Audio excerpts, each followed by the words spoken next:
Welcome back to Aunt Susie's Kitchen. I am so excited to share with you today my recipe for these crisp, delicious chicken tenders. We're also going to be making a honey mustard dipping sauce that goes with so many things. You're going to always want to keep a batch on hand. So let's not waste any more time. Let's grab our ingredients and head to the kitchen. Let's go over the ingredients we're going to need. This dish comes together very quickly. We simply have 2 cups of all-purpose flour here. To that, I'm going to add 2 teaspoons of granulated garlic, 2 teaspoons of paprika, and 2 teaspoons of salt. I'm just going to put that in there. Give it a quick whisk. You want to make sure that you blend it fairly well so that everything is evenly incorporated. Okay. Now I'm going to take the chicken. I have 1 pound of 2-ounce chicken fingers here, and this is the tender, also known as it's the tenderloin. It's the part that's found underneath the whole breast. Sometimes there is an unpleasant skin on the outside of this, or a tendon that you can see running through. If that's the case, just go ahead and remove that. So I'm going to put that in this bowl, but first I just want to add 2 cups of milk. And to that milk, I'm going to add 2 tablespoons of white vinegar. Now, if you had it in the house and you wanted to use buttermilk, you certainly could, but I'm not going to encourage you to go out and buy buttermilk to make this recipe. There's no need for it. Buttermilk is extremely expensive, and unless you're going to use it for something else, it's a waste to buy a quart of buttermilk just to use 2 cups of it. So I whisked in the vinegar, and now I'm just going to add those chicken tenders.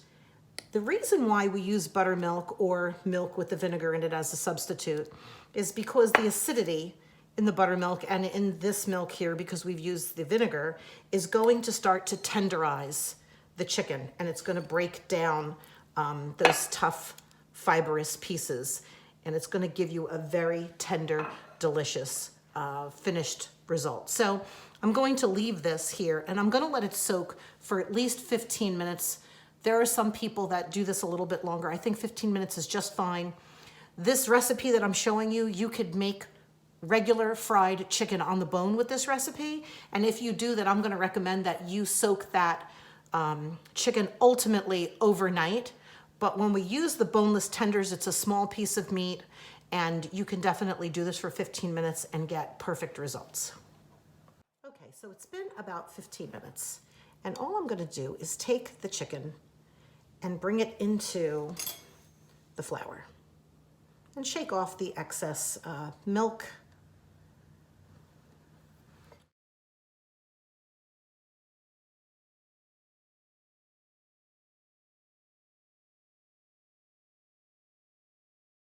I have a very heavy bottom pan here, and inside it I put about 1.5 inches of oil.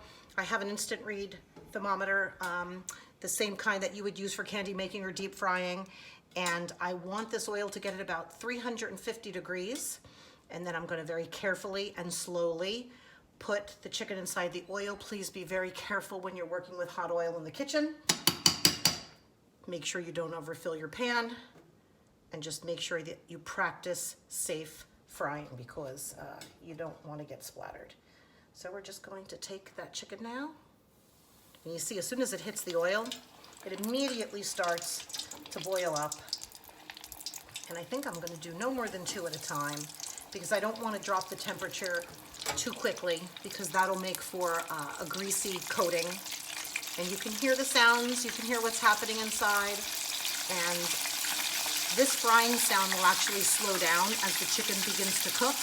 Right now, what's happening is the pressure and the heat is causing the moisture to leave the chicken, and that's going to slow down the more it cooks. And we're going to keep an eye on it. And if I have to, I'm going to turn the gas down, because I'm going to watch the thermometer. And if the thermometer starts to rise too quickly or, reduce too quickly, I'm going to adjust my heat to compensate for that.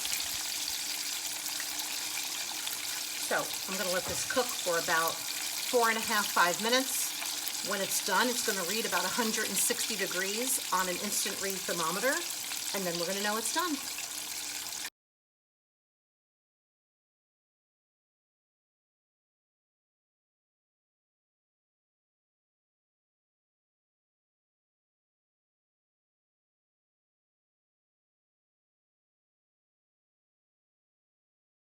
Okay, so this last batch is just about done, and if you've noticed, I have been moving them constantly because I don't want them to land on the bottom and get really dark brown in any one particular spot.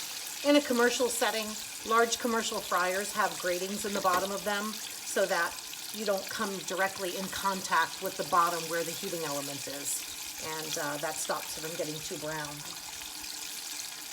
I've also been using a couple different set of tongs here. One to pull them from the oil and one to touch them when the chicken was raw. So you don't want to cross-contaminate and use something you touched raw chicken with something you're going to touch cooked chicken with, because that's how you, you create a cross-contact and could spread salmonella or any other kind of germs that way. So these need about 30 seconds more. We're going to go ahead and temp them. When we pull them, make sure they're at least 160, 165 degrees. You notice as I'm pulling them, I'm lightly giving them a dusting of salt.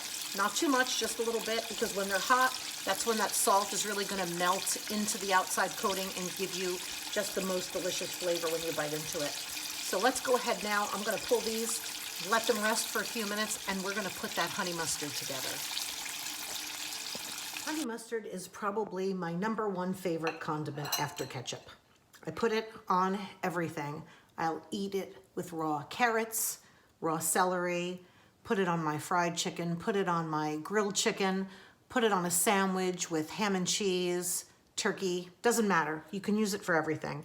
This recipe that I'm going to show you is so simple, you will never buy it again. It is a 3-2-1 method, and you can use any measurement that you want as long as you make sure that you use 3 parts of mayonnaise, 2 parts of your favorite kind of mustard, and 1 part of honey.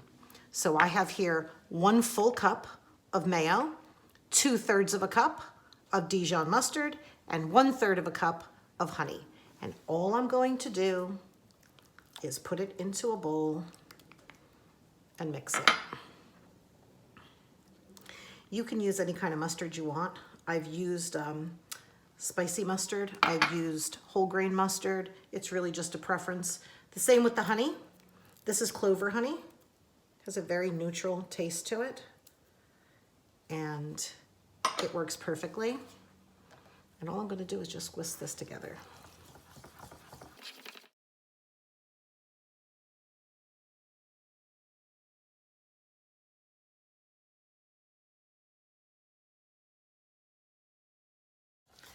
Those chicken fingers are cooked. I've let them sit for a few minutes, and we're going to go and grab them, put this all together, and I cannot wait to taste it. But look at this honey mustard.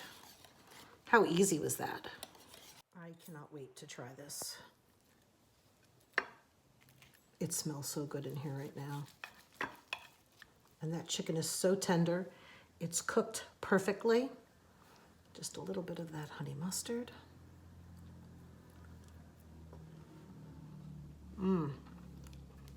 Absolutely delicious. You definitely want to make this for your family. You see how simple it was? Just a few ingredients that you probably already have inside your kitchen. And these chicken fingers can be eaten just like this. Chop them up and put them in a salad. You can put them on a sandwich, they'd be delicious. You can also, before you put them inside the buttermilk, you could cut them into smaller pieces and make little chicken popcorn chickens or little chicken bites. And you definitely can serve this with any other kind of dressing you like, with hot sauce, with blue cheese. The possibilities are only limited by your imagination. So go ahead and get in the kitchen and give it a try. You definitely want to come back and see us again, because I promise you there's always something good cooking in Aunt Susie's kitchen.